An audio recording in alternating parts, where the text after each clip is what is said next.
Stage 13 of La Vuelta. Well, it's a tougher day you'd be hard pushed to find. Yes, we've had big breakaways, but yet again, there was a sterling effort to make sure you were up the road, because this was potentially going to be two for the price of one on this day.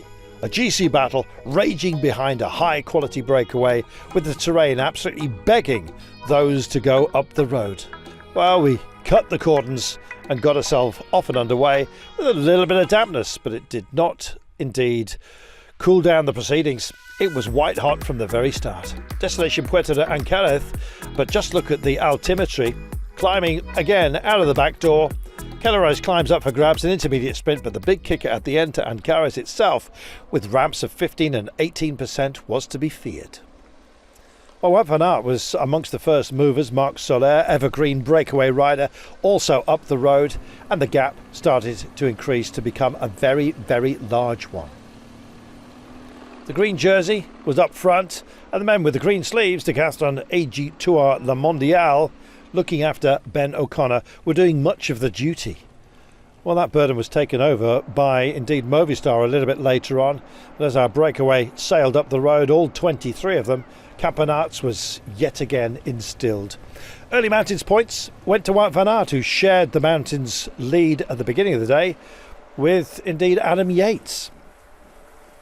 Was he really looking for mountains points? The answer was yes. If they're there, why not take them? Well, it started to thin down just a little. Mara Schmidt was up there, Campenaerts, Wout van Aert, and indeed Soler was constantly just baiting and indeed determined to get in the break. Likewise, the Canadian champion Woods. So it was a selection, gradual but certain, amongst the 23. It looked to be UAE Emirates day, with Vine, McNulty and Soler all battling for position. Soler himself in sacrificial mode, it seems, and out to deny, maybe, Van Aert some more mountains points. He'd already taken the first two climbs. Would he take the third of the day? It was an extraordinarily good day for Van Aert. A bad day it turned out for UAE Emirates. On the descent, both Brandon McNulty and indeed Jay Vine found themselves in trouble.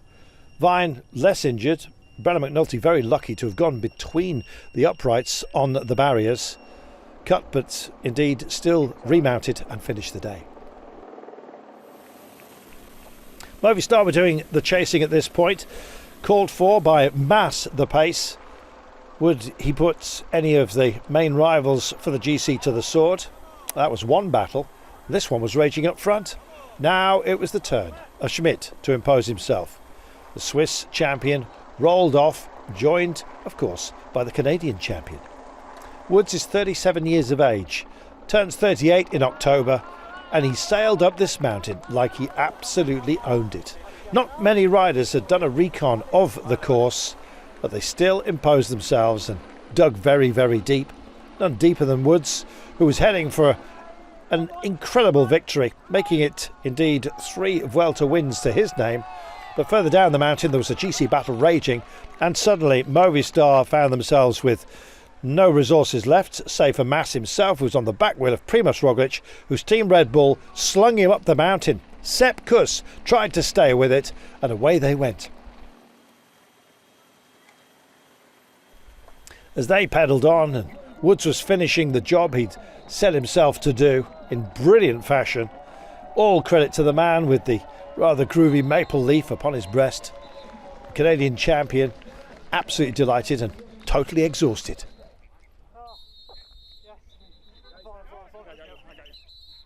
Fabulous after 4 hours and 19 minutes in the saddle.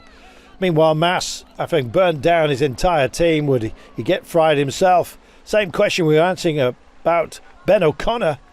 The man in the red jersey, there was a distance between him and indeed the main players or rivals, including Mikkel Landa, who had a very good day. Mas, well, he had all the intentions and put his team on the front to do much of the work, but it was a magic carpet ride for Red Bull Bora Hansgrohe and indeed Primož Roglic. He kicked on, gapped Mas, and indeed started to close down, at least in terms of the time gap between himself and Ben O'Connor, with every single pedal stroke.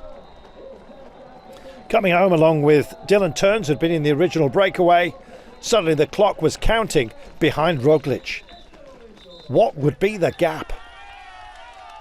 Well over 3 minutes at the beginning of the day, but that was about to be chopped down big time. Chopping into the mountain as well was Richard Carapaz, finishing along with Enric Mas, and then we waited for Ben O'Connor to come home.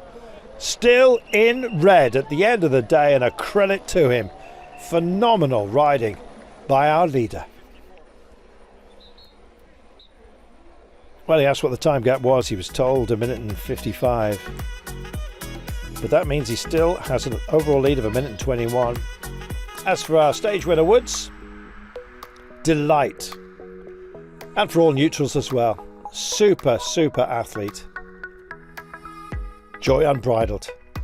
Woods taking it ahead of Schmidt, Soler, Oman, Van Aert, Limreiser, Para, Bizkarra, Vergarito and Lebert, all in the break of course.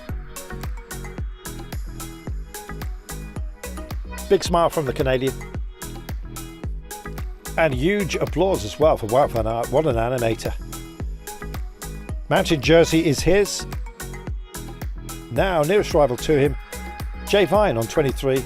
Adam Yates still on 22, but the polka dots belong to the man who also owns green, Wout van Aert. In red, Ben O'Connor, 1 minute and 21 to Primoz Roglic now, 3 minutes and 1 to Enric Mas. Roglic the big winner of the day, but Ben O'Connor still in red, defiantly so.